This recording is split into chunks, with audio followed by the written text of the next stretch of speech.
After my husband's funeral, my son drove me to a remote road and said, "This is where I free you."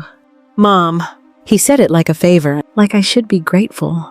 I had just buried the man I'd loved for 50 years, and in the very next breath, my only child told me I was a burden, one he no longer intended to carry. I'm Eleanor Grace Whitmore. I turned 70 last fall, though my knees started aging long before that. For most of my life, I taught English to high school kids who didn't know the difference between Steinbeck and Shakespeare. And then one day, I stopped. James, my husband, asked me to help him run the farm full-time. The blueberries had started turning a profit, and the school board had just cut our funding again. So I hung up my chalk, traded grading papers for pruning shears, and never looked back. That was 32 years ago. We built something here in Blue Creek, not just a farm, but a home. I baked pies for church raffles, taught reading to veterans, and organized blood drives in the old barn. James handled the soil and the irrigation. I handled the heart. And Connor? Well, Connor was our pride, sharp as a tack, full of ambition. He got a full ride to Stanford, started a software company by 27, moved to Seattle, called less and less, came home even less than that. But I never complained. I figured that's how boys are. Busy. Driven. But deep down, I thought, no. I knew that someday he'd realize what this place meant, what I meant. So when James passed, after months of fighting off strokes and silence, I told myself Connor would come home, that we'd sit under the porch swing, just the two of us, remembering the good years. Maybe he'd stay a while. And when he did show up, 2 days late, suit still creased from travel, I let it go. He hugged me like a stranger and looked around the farmhouse like a real estate agent. But I let that go, too, because I'm his mother. And mothers wait, mothers hope, even when they shouldn't. I thought he just needed time. Maybe the funeral had numbed him. Maybe he didn't know how to grieve out loud. But the next morning, over black coffee and silence, Connor cleared his throat and slid a folder across the kitchen table. "I've made arrangements," he said. I looked up. The way he said it made my stomach clench. "For the land?" I asked. He shook his head. "For you." He opened the folder. Inside were glossy pamphlets, photos of smiling seniors holding yoga mats and watercolor brushes. "Morning Pines is top rated," he said, tapping the paper like he was pitching to a boardroom. "Private suites, medical staff. You'll have people your own age, activities. No more isolation." I stared at him. Isolation. He gave a rehearsed smile. "Mom, this house is too big, too old, too much for one person." I let the silence stretch. He didn't flinch, not once. "Finally," I asked. "And the farm?" He hesitated, just a beat. "It's in escrow," he said. "A development firm's buying. They'll turn it into something useful. Family homes. Trails. A new kind of legacy. A new kind of legacy." I'd planted every bush on this land, tilled the soil with hands that still remember the shape of James's grip. This wasn't just a property. It was our legacy. I didn't sign anything. I said, "You didn't need to," he replied calmly. "Dad put everything in my name 2 years ago. Said he wanted to keep things clean, simple." That hit harder than I thought it would. "I want to ask you something, and you can answer in the comments if you've ever felt it. What do you do when your child looks you in the face and says, without saying it, 'You don't matter anymore,' because that's what it felt like?" "I'm not going," I said, my voice small but steady. He sighed. "Mom, don't make this harder than it needs to be. They're expecting us this afternoon. Just pack a small bag. It's a beautiful place, I promise." I didn't move. I just sat there, breathing in the faint scent of blueberry muffins I'd baked for the neighbors yesterday, not knowing it'd be the last time I did something as the woman of this house. Connor stood up. "We'll leave in an hour." Then he walked away, like the conversation was over. And maybe it was, just not in the way he thought. We didn't speak much during the drive. The air between us was thick, too full of things unsaid, and too empty of the things that mattered. I watched the landscape blur past my window. The rolling hills, the bare blueberry fields waiting for spring. I'd spent 4 decades learning the language of this land. How the birds moved before a storm. How the soil sounded under your boots after a hard frost. Connor didn't see any of that. His eyes stayed on the road. Expression unreadable. Then, somewhere past mile marker 12 on County Road 9, he pulled over. We weren't near a town, not even a gas station. Just a long, quiet shoulder beside a wall of evergreens. He put the car in park. "This is it," he said. I blinked. "What do you mean?" He looked at me, calm, composed, like he'd practiced this. "They're sending a van from the facility. It's easier this way. No scene, no questions." I didn't understand. "You're not taking me there." "No." "Mom," he said softly, like I was being unreasonable. This is goodbye." He got out, popped the trunk, and pulled out a small suitcase I didn't recognize. It wasn't even mine. "There's some clothes, your medications, toiletries. You'll be fine. They'll be here in 10 minutes. I sat frozen, hand gripping the door handle. "You're leaving me here." He wouldn't meet my eyes. "It's what Dad wanted. He said he didn't want you to be alone, but he also didn't want the farm to drag you down. He asked me to handle it by abandoning me on the side of the road." His jaw tightened. "It's not abandonment. It's transition."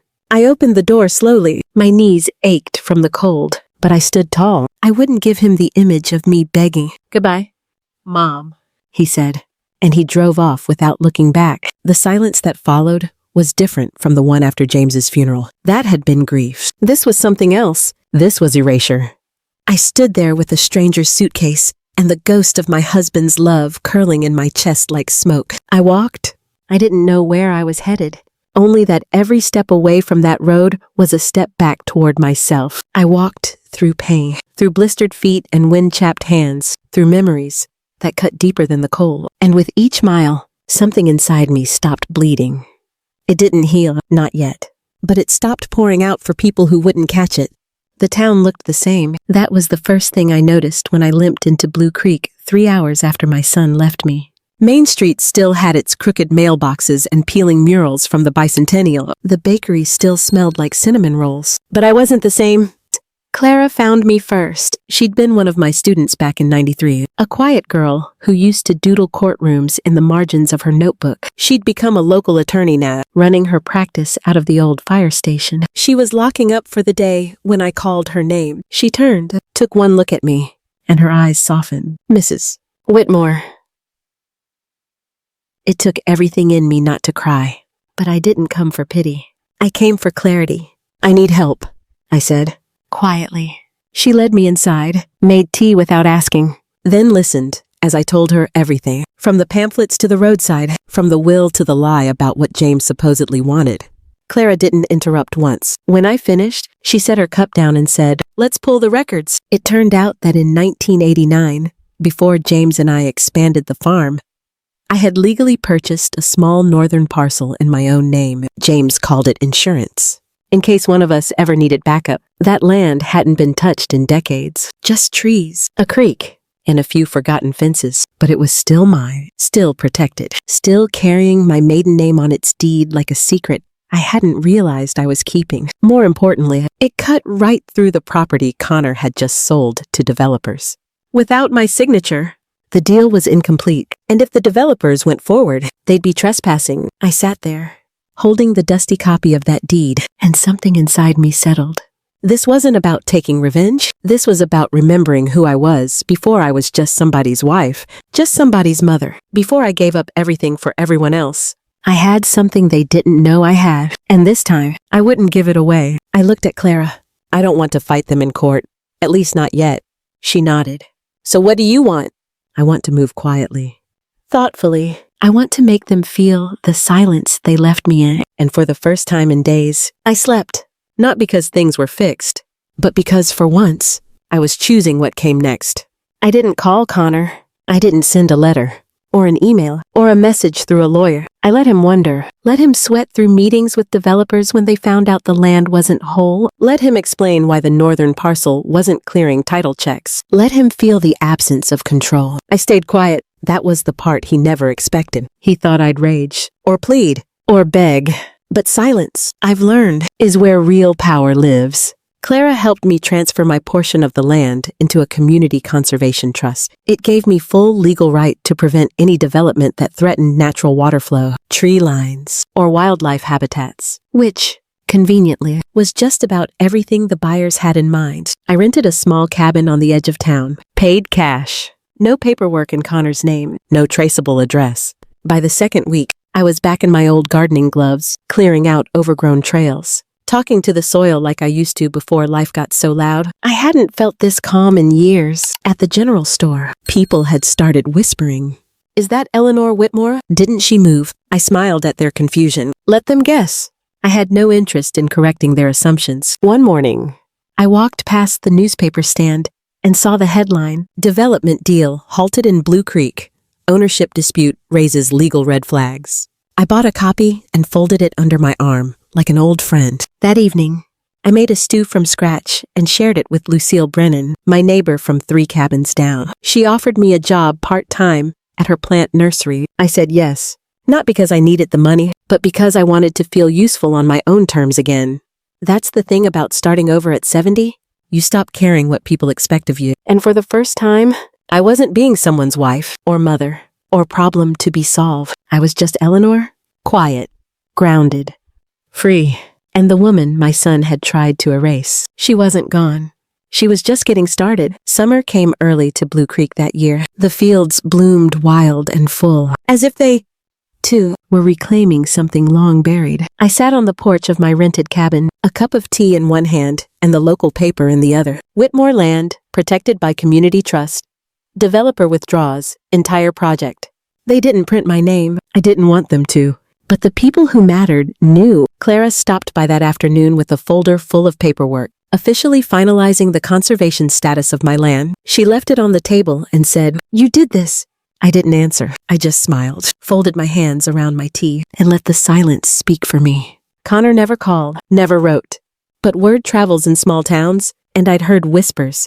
His company lost its biggest backers. The board forced him out, and his condo in Seattle had been quietly listed.